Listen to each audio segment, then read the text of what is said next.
So the topic of today's webinar is growth shares. Forget the maths, it's about power. I'm Robin Hartley, I'm an RM2 associate.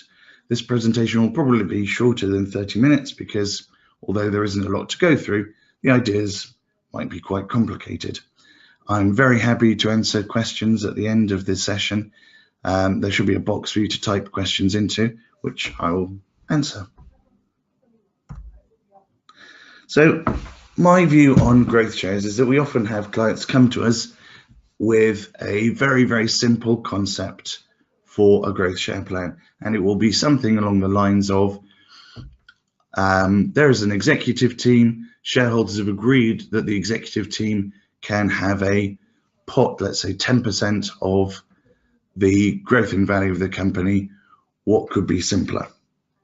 And the reason it ends up becoming complicated is because on top of that simple concept, we identify problems, identify solutions, and each solution and problem stacks up, resulting in something quite complicated.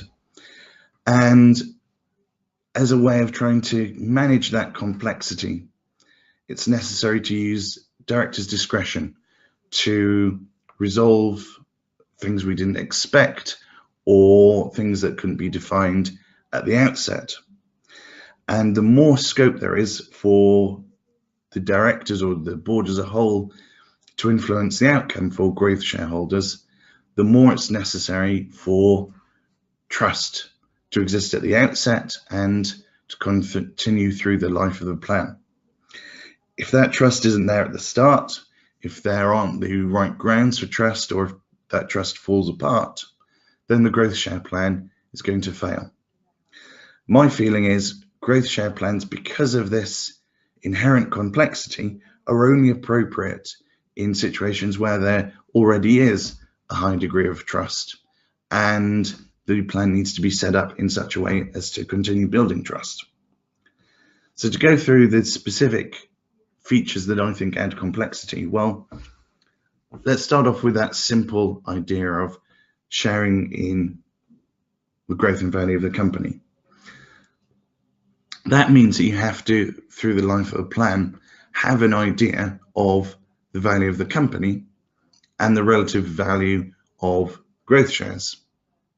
Again, simple so far, but the valuation approach that you have to take says that other than on an exit, the value of those growth shares will be subject to a variety of discounts.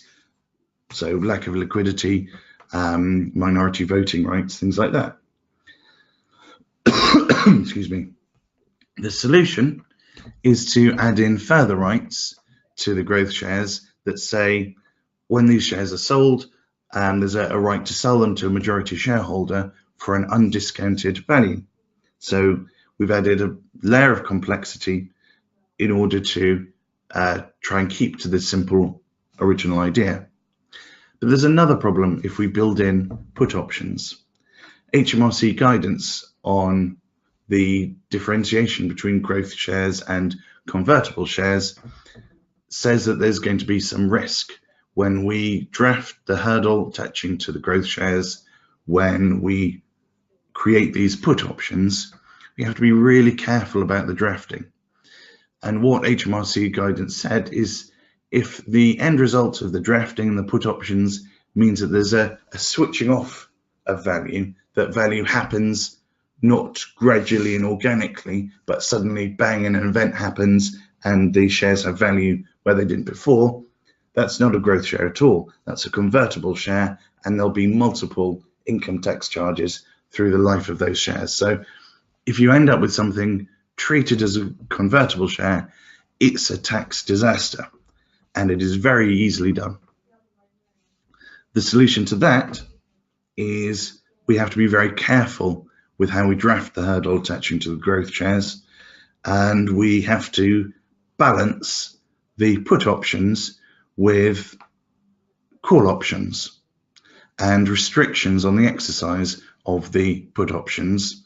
So you will have two sets of documents that on the face of it conflict. You'll have capital rights set out in the articles that are supposedly exercisable at all times, and then you'll have a second set of personal documents, say the subscription agreements, that switches on and off those rights.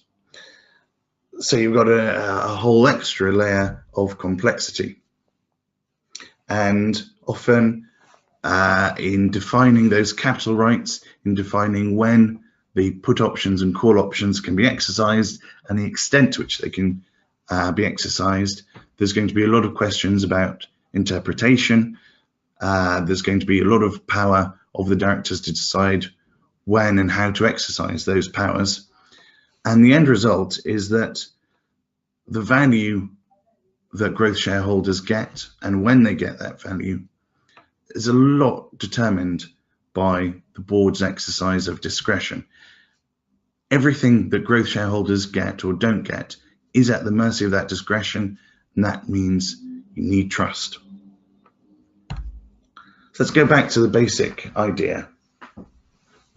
When we create a new class of growth shares, we will say what percentage of the total share capital is made up of growth shares, and we will set a hurdle above which growth shares enjoy value. So at the left-hand side of the slide, early days, the company hasn't got that much value. We're nowhere near hitting the target built into the growth shares, so you can buy growth shares for pennies. Then, in the middle of the slide, the company has grown in value. It's now exceeding the target built into the growth shares, so the growth shares start accumulating value as the company continues to grow towards the right-hand side of the slide. And then at some point, growth shareholders will have their shares sold and they'll receive cash subject to capital gains tax. The concept is also simple of how you calculate the proceeds. It is just A, which is the equity value of the company, minus B, which is the hurdle, multiplied by the percentage of the pot that's allocated to growth shareholders.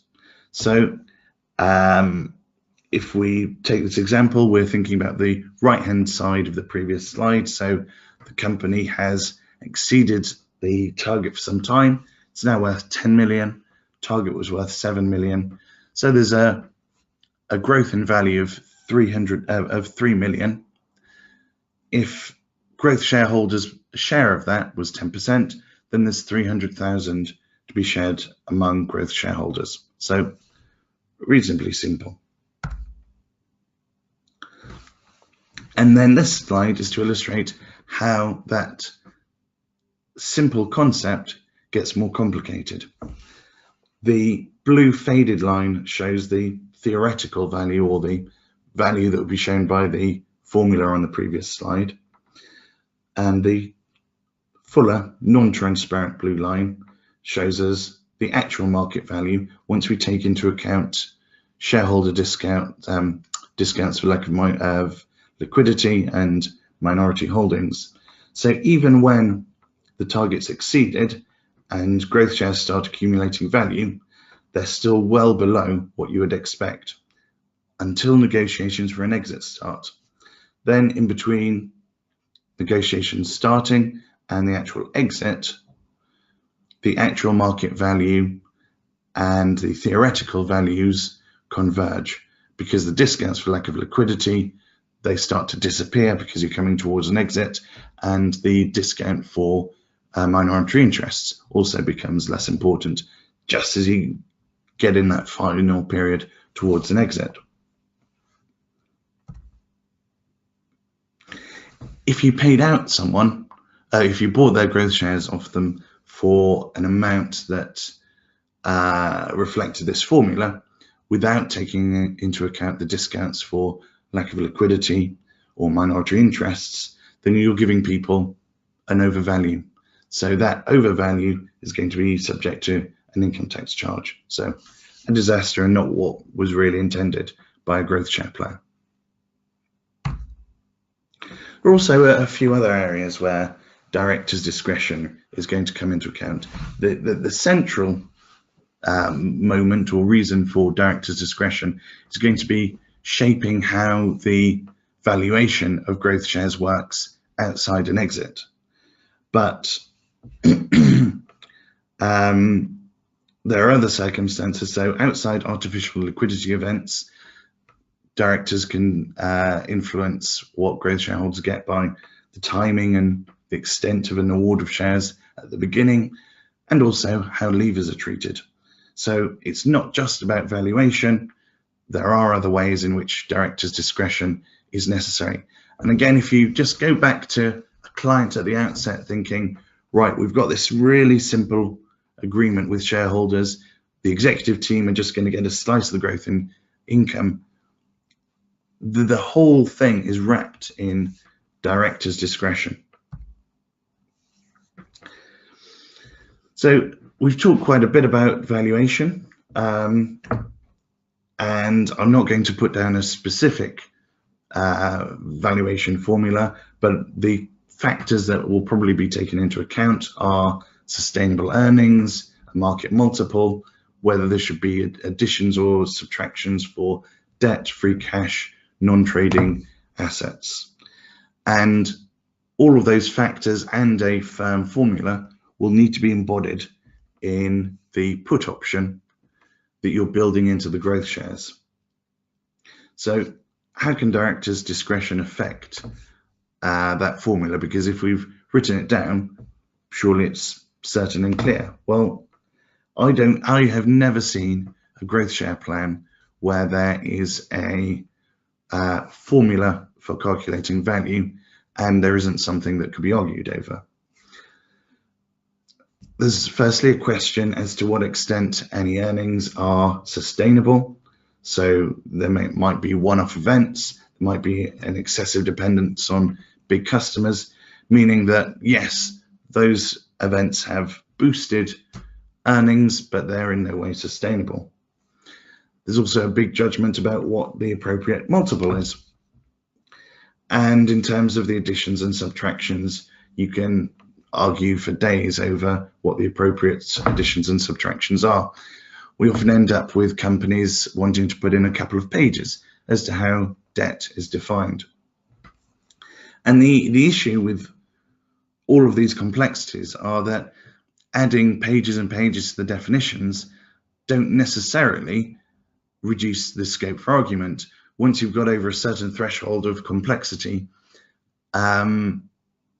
very few participants are really going to understand the nuances of big definitions of for valuations. And so again, even if you feel that you've nailed things down, actually all you've done is confuse people, meaning they have to trust that this vast and confusing definition of valuation is one that's going to produce a fair result. It also increases the chance of mistakes, and I have seen plenty of growth share schemes where there's obviously been heavily negotiated definitions of the valuation, and some enormous part has been missed out. So I've seen definitions where there's a vast explanation of which sources of earnings went into the pot for the valuation and what the meaning of sustainability was, but they forgot to mention costs entirely. So that produced a very bizarre result. So that's how to put a valuation on growth shares outside of an exit event. I want to go into a little bit more detail as to how early liquidity events worked. Excuse me. So the important point is that this needs to be a capital right to receive an undiscounted value rather than a personal right. So that's going to impact on which set of documents you put this right in. I really only have the Articles of Association in mind. Any subscription agreement or side letter or other document, I think, is going to only bind the signatories to those documents. So those are personal rights, which will not be effective in realigning the actual market value of growth shares with the theoretical value.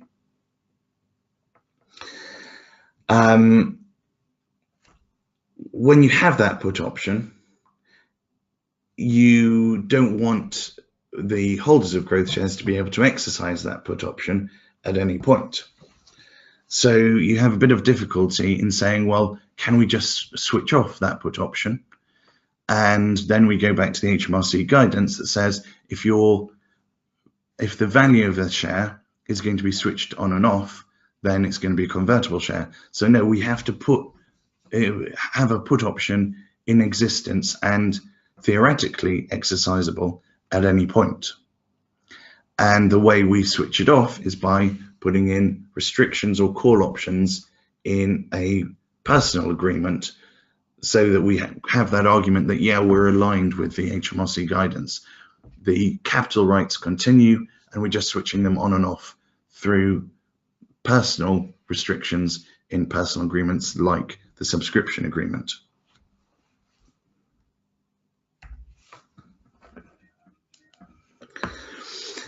I also want to expand on areas where directors' discretion can affect the outcome beyond valuation. When you're creating the growth shares, setting the initial hurdle will have an impact on what growth shareholders get. Even on a third-party sale, the board is going to have influence over the timing of that sale. For leavers, you're going to be able to exercise, well, some influence over whether and when someone's dismissed. The call options I mentioned, there's going to be discretion over when those are exercised and the extent to which they're exercised. Going back to leavers, there's the question of whether someone's a good or bad leaver. And there's also typically a discretion to block the use of the employee's put option. Normally those reasons are something along the lines of, does the company have enough cash to allow the growth shareholder to exercise that put option?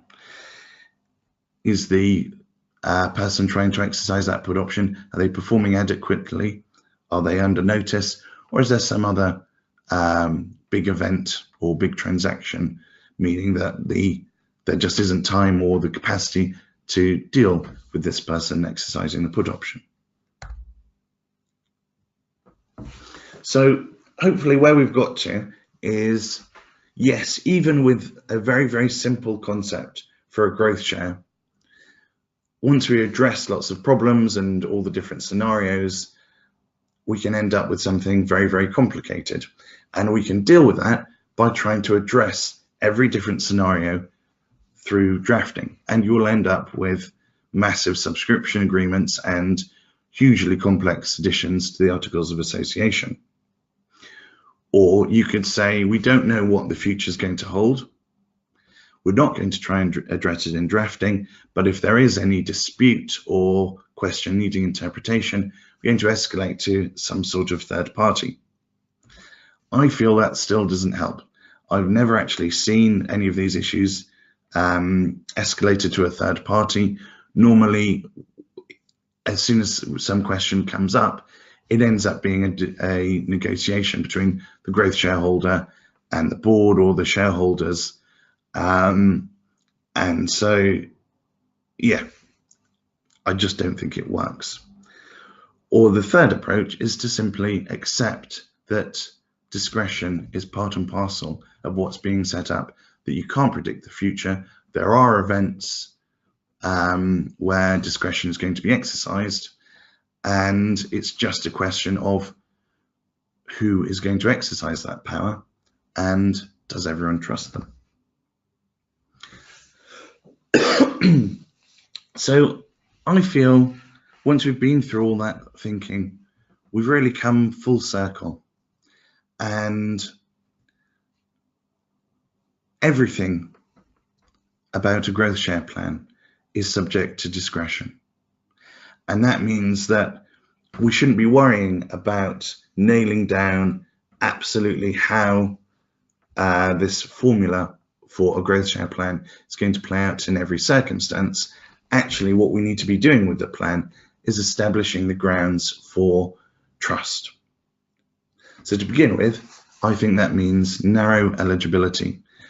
This needs to be, a growth share plan needs to be restricted to growth shareholders who are going to be in the know. They're going to be insiders. They're going to probably have a board position. They're probably going to be having a voice over major strategic decisions of the company, and they are going to have the best idea of the performance of the company. Second ground for building trust is providing honest info. So it tends to go down very badly if a growth share plan is presented to employees or growth shareholders as being something very simple, very mathematical, very formulaic, and the scope of discretion to influence that is played down. So yes, providing info is good, but it's got to be said that there are lots of scenarios where we don't know exactly how this will play out, and there just has to be trust. Providing full information is really important. So there's quite a lot of suspicion between, I guess this is about people who are directly reporting to the board or below, that they are not getting the full picture on finances and projections and any factors that are important to the performance of the company, and often they're right. So everything you can do to try and convince all the growth shareholders that they are getting the best quality financial information that's available is really important. And then the last point is that trust is a two-way street, and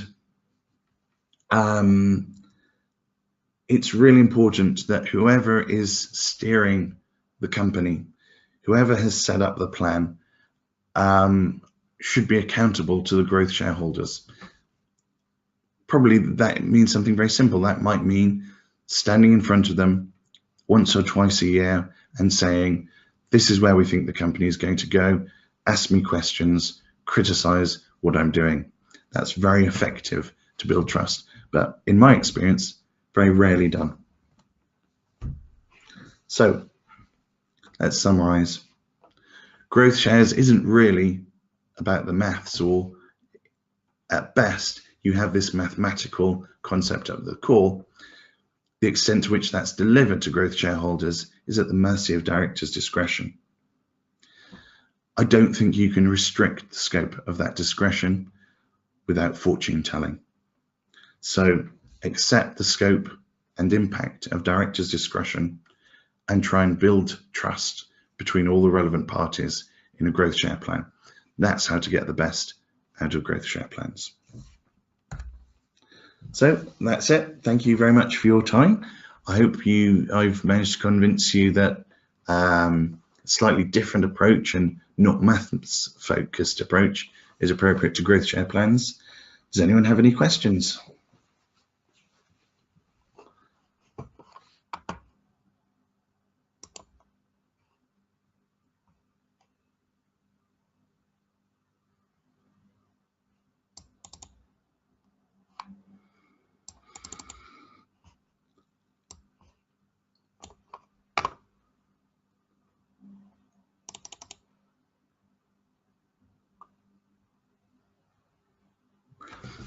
Just going to leave it another 30 seconds just to see if anything comes through.